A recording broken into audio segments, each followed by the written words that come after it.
Hello there and welcome to Artist Endeavour, the channel where I endeavour to make you a great artist. Okay, so in this video I will be showing you how to make an accurate head using guidelines to place the facial features. Okay then, so we'll get started. So I've sped the footage up in some areas just to shorten the video a bit. So anything that's a bit mundane or a bit basic will be sped up. Okay, so you just start with the circle. So these two pictures I will be drawing is just going to be a front view and a side view of the typical guidelines you use for the head. Now some of them are pretty traditional guidelines and some of them are a bit unique to what I personally use. Okay, so the circle represents the main mass of the head, the upper mass basically. And just draw a line down the center, so that just tells me where the center of the head is. Okay, so if you notice, the center line here has gone past the circle and down a bit further, about a quarter of the length of the overall circle.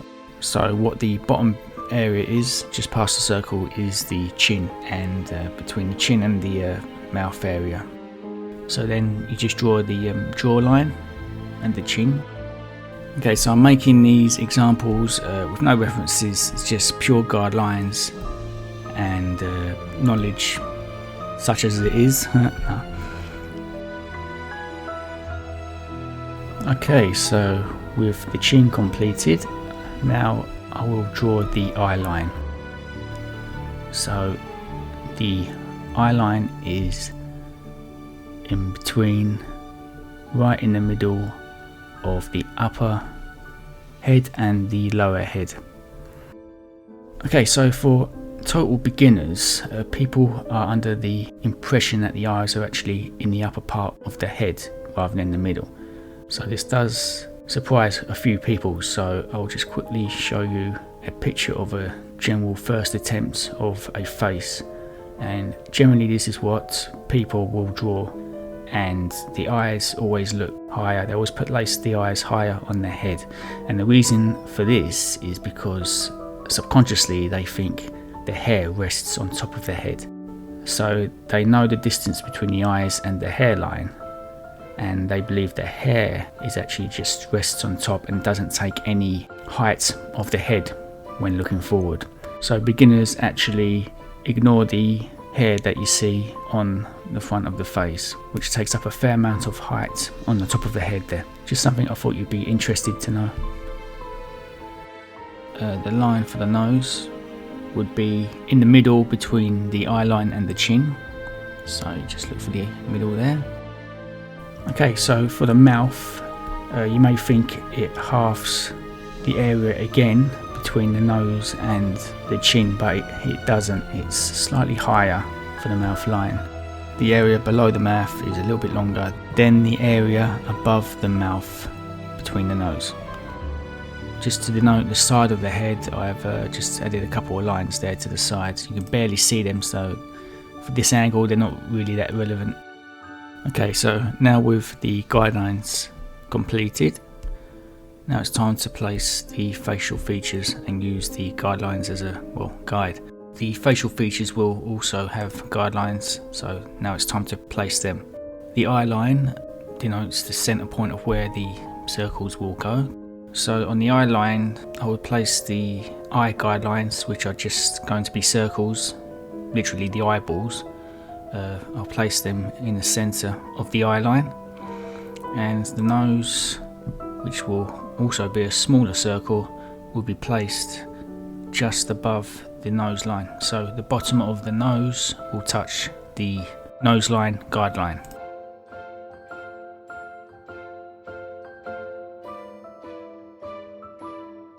Okay, so the mouth is basically a guideline in itself really, so there's no need to touch that.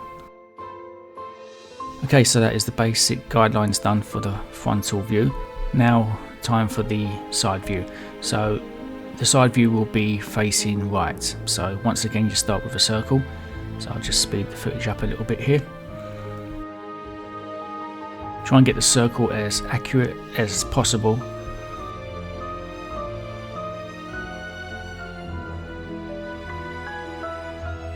Okay, so there's a line to the right that denotes the front of the face, which will be looking to the right, and the line in the middle that just divides the head in half, and that's a good guideline for the ear placement and the jaw, where the jaw links up.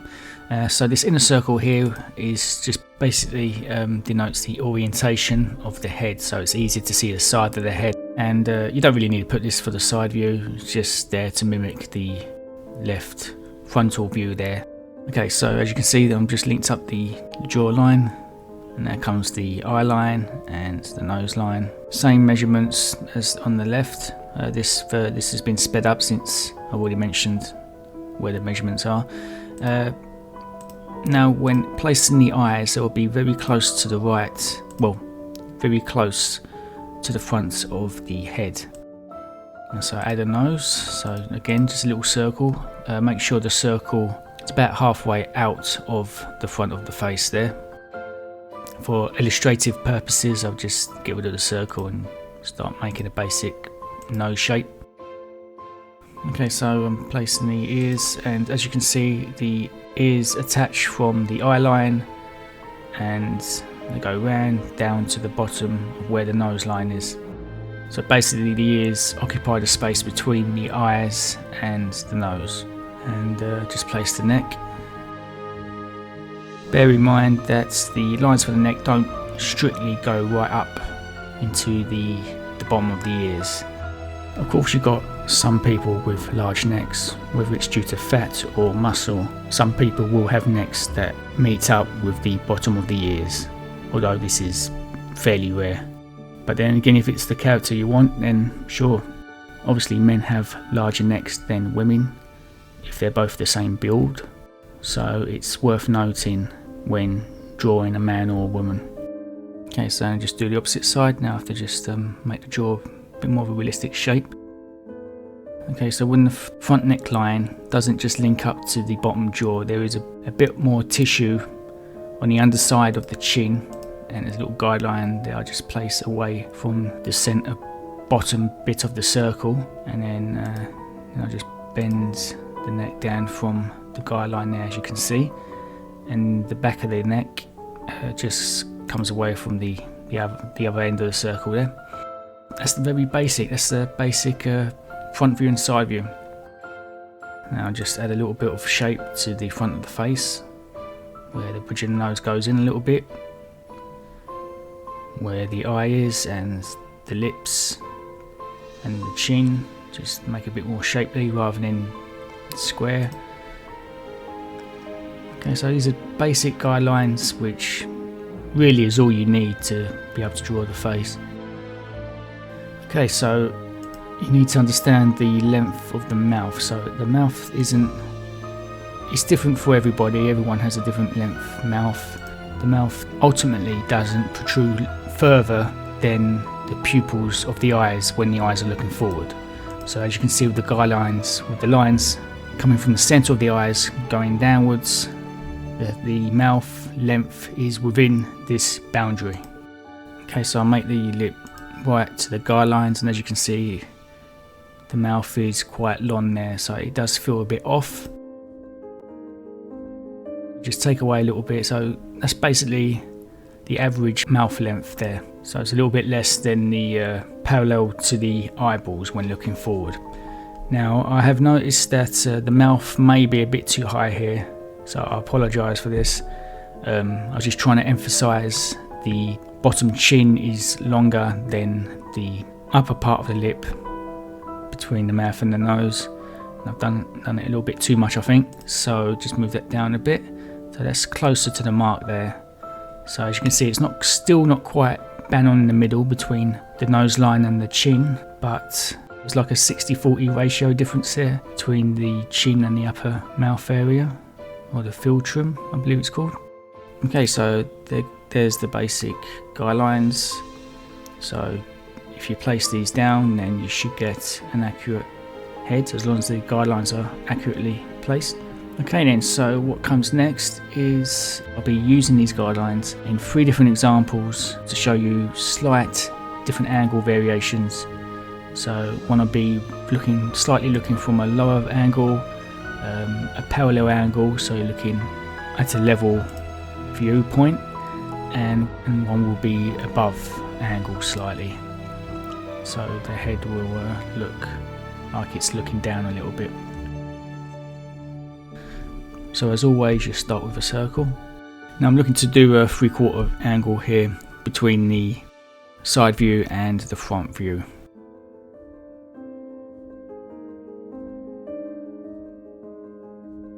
As you can see, the side circle there, which really has its main impact, its main usefulness for angles such as this, rather than front view and side view.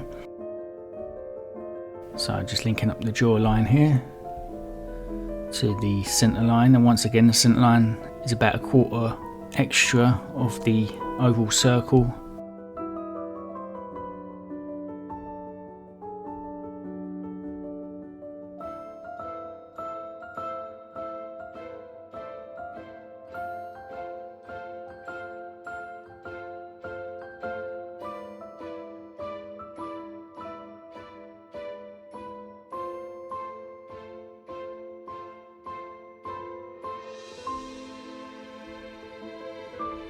Okay, so make sure you flip the canvas to stop unwanted stretching of your artwork.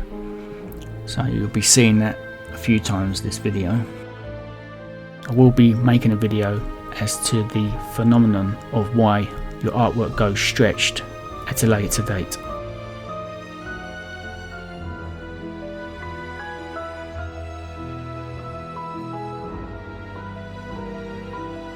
So now I'm just drawing the eye line again at the middle halfway point between the top and the bottom of the head, and as you can see I'm curving the line here, the eye line, and that's because of the angle we're looking down and the angle of the head. So you do not want to do it straight and like I've just done here, like as an example, because that'll make the head flat and you'll get an unrealistic proportion here. You need to take into account the perspective. So the front view of the head is slightly curved, so you need to make sure the guideline is as curved as it needs to be. I'll just get rid of that line there. It doesn't matter if your guidelines are a bit liney like I've done here. You can always use the rubber or the eraser to get rid of some lines. Okay, so the side guideline for the head, you may be under the impression that the eye line and the jawline will need to cross at the center of the circle. Well, no you don't, because the only way that can be is if the entire head is the height of the circle, but it's not, it's a little bit more than the circle. Otherwise the head will be out of shape and it will be too small. So you will not get a perfect cross, like a crosshair on the side of the head. What you will be getting is a crosshair, but with the line going across horizontally to be lower, and that's all due to the extra 1/4 length of the center line that you push further down past the edge of the circle there. Okay, so carrying on, just getting rid of some guidelines here for the eye line. So yeah, it's looking better now. As you can see, better perspective there. See, if it was straight, then it would be out of perspective and the eye shapes and the eye placement would be off. Okay, so now I'm placing the eye guidelines. Now, because I'm treating these guidelines as actual eyeballs, which that's how you should see them, I've placed them a little bit as if they are behind or within the head. Now, I've actually done it a little bit too much, trying to emphasize this point, and I end up drawing it a bit off. So seeing that, after I flip the image, I'll just move it over a little bit to the right.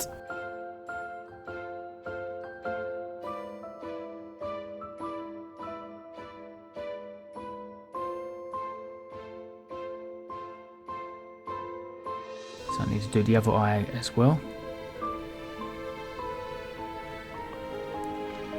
That's a bit too far over to the left on the left eye there. So I need to just do the circle, another circle a bit, and go over a bit. Now the centre line here is very good for seeing how accurate the eyes are. So if you look at the centre line and look at the gap of where each circle starts from the centre line to the left and to the right, you want to make sure they're both the same distance. Now it's time for the nose. Again, a circle on top of the nose guideline.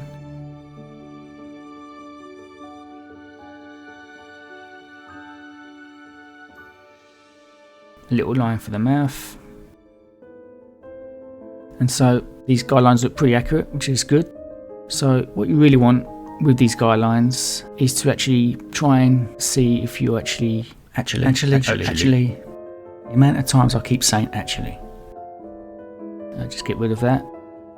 Anyway, what was I saying? What you want to try and do with these guidelines is make your character look a bit like C3PO, or try and have the C3PO effect. So what you're looking for is just placement. You're not looking for if it looks like the character you want. All you're looking for is facial feature placement, shape of the head placement, and angle placement. Just make sure everything's in perspective. Make sure the guidelines are all solid, all accurate. Because you can always add detail, you can always refine placement, so it's no problem. Okay, so it's time for another head. Now I'm going to do this head looking the other way, but also parallel, so the viewer is not looking up or down to the subject, it's actually looking at eye level, and this all comes down to where the center line orientation is. So make sure the center line is straight, but more importantly make sure the bend, it depends on how much bend you actually see on top. So you don't see much bend on the left, that's why it looks like it's looking up a bit, but this one you see a bit more bend, and this is why you can see the orientation of the head is in line with the viewer's eye line. Now the head does seem to be a little bit longer. You can get people with longer heads, longer faces. I mean, it's no problem if you wanted it more of a traditional length of head. So you can just, if you're using Photoshop of course, just select it and just stretch it so it's widened a bit, and that's it. It looks just like a normal head. Not a long head if you don't want a long head, but let's just change it back. So because a long head does work as well. Here you go. Okay, so again, just circles for the eyes, circle on top of the nose line. So as easy as that, really. All it takes a little bit of practice, just keep on getting used to the shapes, and then you get a good basis for a head. As long as the form and the image feels solid, then you're onto a good start. Okay, so it's time for the third head. This one will be looking a bit lower down, I think.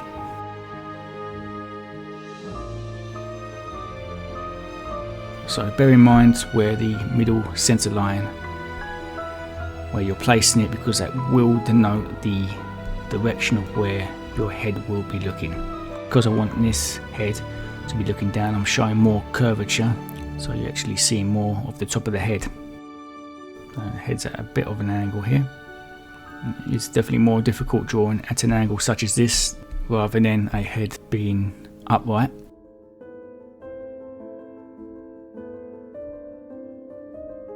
And as such, I've made a little bit of a mess of the shape here, so just refining a little bit. The side of the head is a bit off, and that's the good thing about that circle at the side. You can instantly see whether the overall shape is accurate or not, or if it's misshapen. So it's a good guideline to try and prevent any mistakes.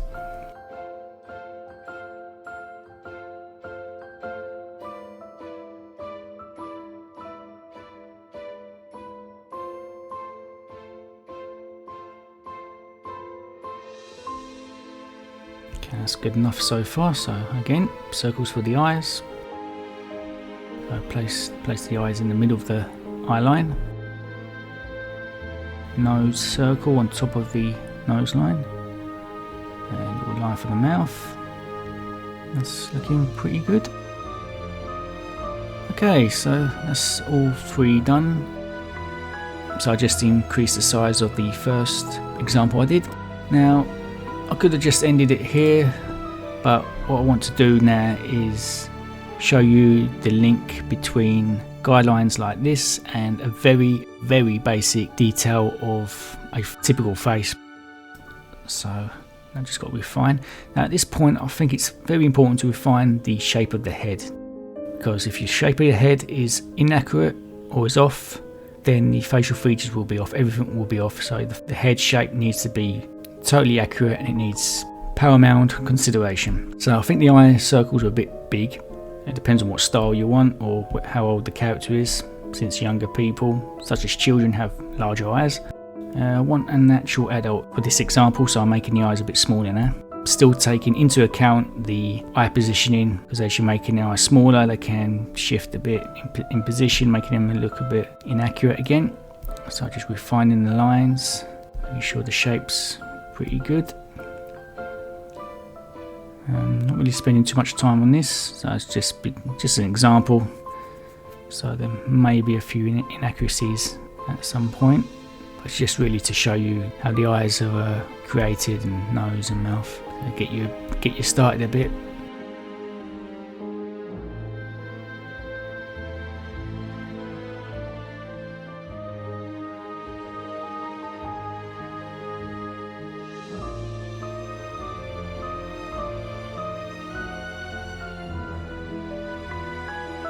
Okay, so as you can see, I'm putting in the general eye shape, and so also making the eyelids.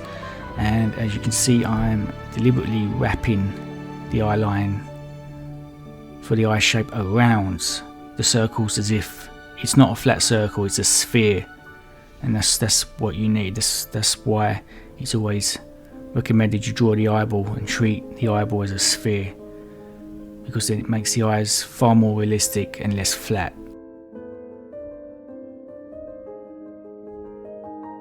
And so just put some little details there and that, and yeah, it's a basic face. Let's flip the artwork. Okay, yeah, because of my haste I've stretched the image very slightly, so I can use the distort tool to compensate for that a little bit. I wouldn't recommend relying on tools such as this. You really need to get details such as this done manually, really. But it's handy in case you're in a rush or you didn't flip the image enough, just like I did. Okay, so that's the end of this video. So I hope you understand some of the guidelines used for creating the head. And yeah, just all I say is just practice, keep drawing head at different angles. You don't have to go crazy, because angles such as like a really low angle where you see the bottom of the person's jaw, that is a very difficult drawing to do. Even for me, I would struggle drawing a very low angled head. So take things just basic. Okay, so hopefully that's helped you a little bit. So please consider subscribing to the channel to be notified of more videos when I upload them. And if you like the video, then please give me a thumbs up, and I will see you in the next video. Thank you. Goodbye.